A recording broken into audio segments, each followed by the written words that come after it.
The police box was once a common sight in towns and cities across Britain. But these iconic police boxes, made famous around the world by the long-running TV show featuring a time-travelling doctor, have become a very rare find indeed. The sci-fi show was first aired in 1963, just a day after the assassination of John F. Kennedy. The police box idea was that the time-travelling doctor could simply park his time machine in any London street without attracting too much attention to himself, as police boxes were still a relatively common sight in major cities across Britain at the time. But this was to be short-lived, as just 6 years after the TV show first aired, the Metropolitan Police decided to start demolishing their police boxes, which were made of solid concrete. This followed the introduction of personal radios. By the mid-1970s, the good doctor would have become increasingly conspicuous in his time machine, as there were hardly any police boxes left. According to the storyline, the doctor's time-travelling machine was unable to transform back into anything other than the famous blue police box. This malfunction could not be repaired. That left the time traveller still using his old blue police box some 50 years after they had all but vanished. However, today, there is still one place the doctor would feel more at home, and that's in Glasgow, Scotland's largest city. Here, several police boxes still survive, all of them on the city's streets. And, in keeping with the notion that the doctor's time machine could once transform into pretty much anything before its malfunction, it's quite comforting to know that Glasgow's police boxes still can. For here, several of these boxes have been transformed into coffee kiosks, including this one at Cathedral Square. And one of them is even being used to sell herbal cannabis. Located at the corner of Sauchiehall Street and West Nile Street, it is the only police box in Glasgow to be painted red.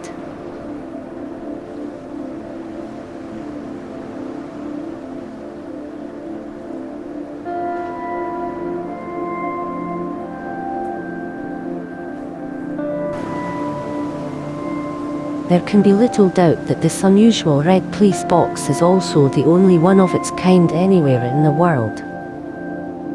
However, that wasn't always the case. Glasgow once had 323 police boxes, and they were all originally painted pillar box red, rather than police blue. That's because they were maintained by the General Post Office at the time, and the Post Office had plenty of red paint readily to hand in their postbox maintenance department. The red police box was once preserved in the Old Glasgow Museum of Transport, which at the time was located at Kelvin Hall. The Transport Museum was rebranded as the Riverside Museum, and it was moved to the banks of the Clyde, in Govan, in 2011.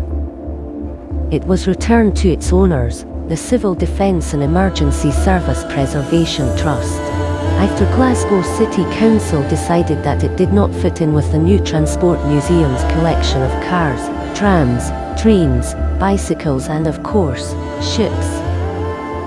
But it appears that the world's only red police box has re-emerged in Sauchiehall Street. Even more ironic, this police box is being used to sell herbal cannabis. But it's all above board and legal, says Chris Mackenzie, the owner of CBD TARDIS. CBD is one of the most therapeutic cannabinoids found in the cannabis plant. You have THC, which is the regular psychoactive part of cannabis. However, CBD is the non-psychoactive part of cannabis. CBD is great as an anti-inflammatory. It helps people with stress and anxiety, and it's got various other uses.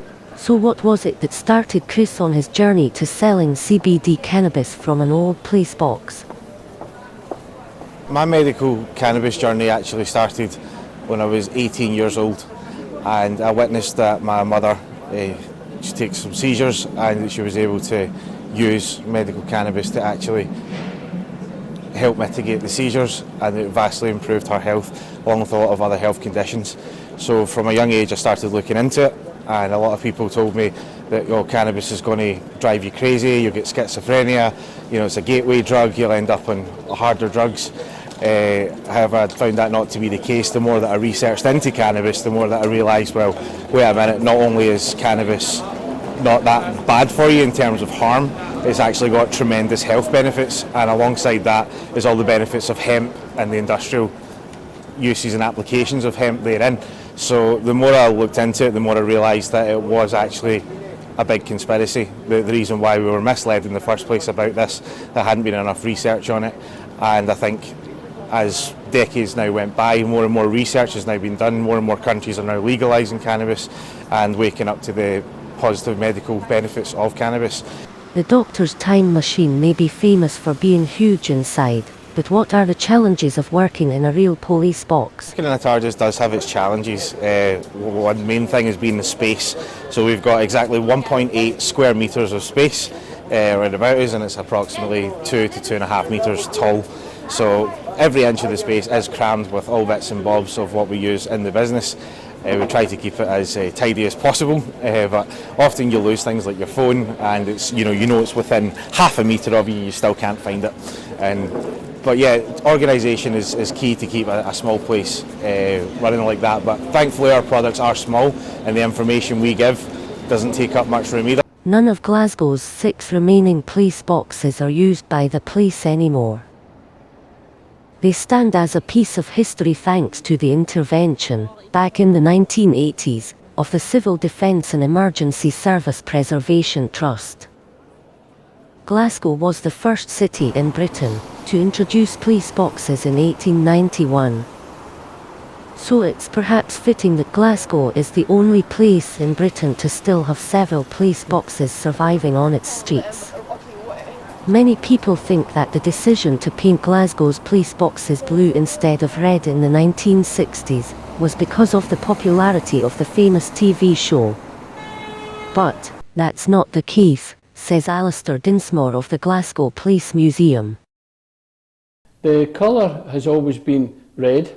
It started off red in 1891 and continued right through in Glasgow until 1974, when the post office, who had previously maintained them and used their red paint, the original red paint from the post boxes, they stopped maintaining them, and another company was brought in and they painted them blue. There was no great big decision made, they just painted them blue and that was it. So that made them look like the ones from the Met and of course the Doctor Who. As is so often the case with so many Scottish inventions, discoveries and ideas, it's seldom acknowledged and a little known fact that Glasgow was the first place in Britain to even have a police force, not London as is so often claimed. Glasgow City Police predated Sir Robert Peel's Metropolitan Police by some 29 years.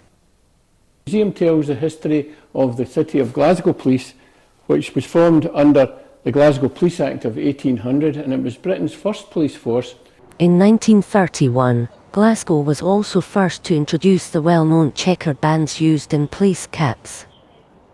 These later became widely adopted by police throughout Britain and other parts of the world, including New Zealand, Australia, Spain, Oman and the Chicago Police Department in the USA.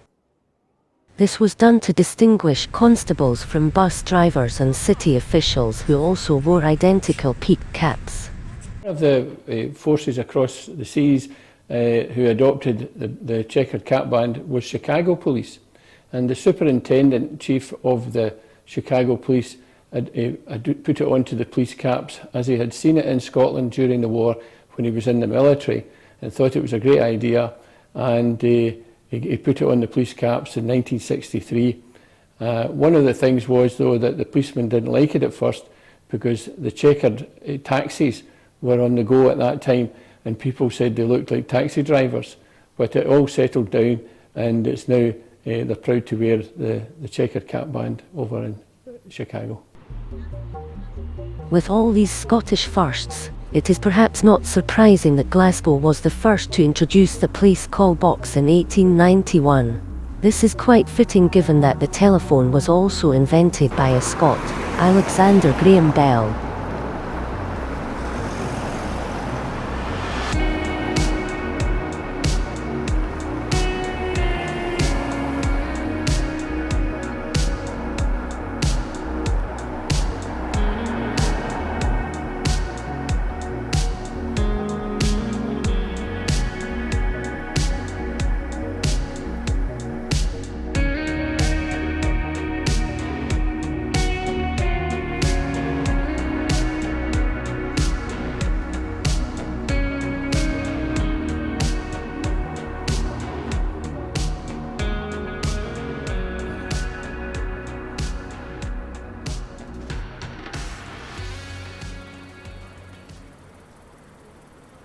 The original police boxes of 1891 looked nothing like the famous design from the TV show. They were hexagonal cast iron boxes, also painted in red, and with a large gas lamp fixed to the roof.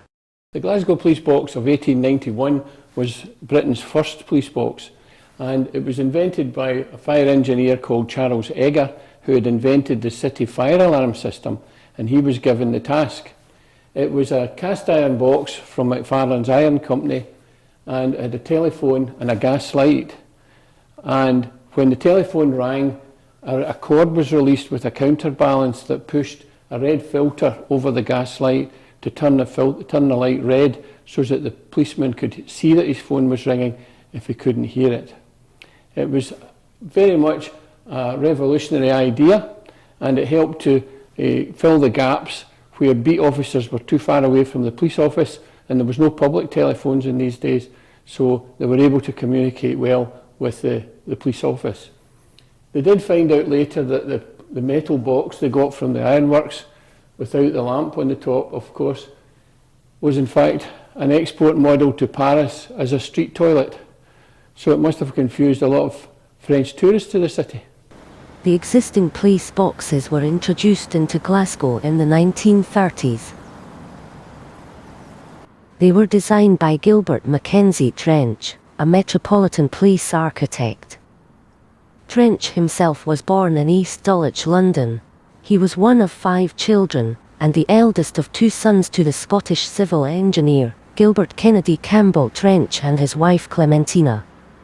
The Glasgow police box is a slightly simplified version of the Met's original design and replaced Glasgow's old cast iron police boxes as part of the restructuring of the force by Percy Sillitoe after he was appointed Chief Constable at the end of 1931. In 1994, Strathclyde Police decided to scrap the remaining Glasgow police boxes, but, thanks to the intervention of the Civil Defence and Emergency Service Preservation Trust, some police boxes were retained and remain to this day as part of Glasgow's architectural heritage. And for entrepreneurs like Ian McKinnon, these old police boxes have created a novel business opportunity. So the idea of the coffee box came from, I used to have a cafe with my friend, and unfortunately I had to close down because of COVID-19, and I needed something a little bit smaller. I wasn't thinking this small, but it came, and I took it on, and that was the reason behind it, because I do enjoy making coffee, selling coffee, and I don't need to do any food, which is really good. I can just concentrate on high quality coffee, hot chocolates, teas, and a little bit of noodles. Visitors to the city often ask him about the TV show. Basically, people do come up and they talk to me and they ask me about Doctor Who. I'm not particularly a big Doctor Who fan, but the joke that I always get is it bigger on the inside? And I can assure you when the door shuts, it's not bigger on the inside, it's probably smaller. Ian is also regularly asked for directions as well as a coffee or hot chocolate. That means that he needs to be as good at his local knowledge as he is at making great coffee. Here we go, right? Ian admits that his kiosk is generally much busier in the summer months, although he does do a good trade in hot chocolate in the winter. In the winter it can be a wee bit tougher, but I'd maybe try and get 6-7 kilograms a week of coffee get sold through the box, and then you add your teas and you add your hot chocolates onto that. as well. To be honest with you, I'm actually selling a lot of hot chocolates over the winter. That's probably my biggest seller now.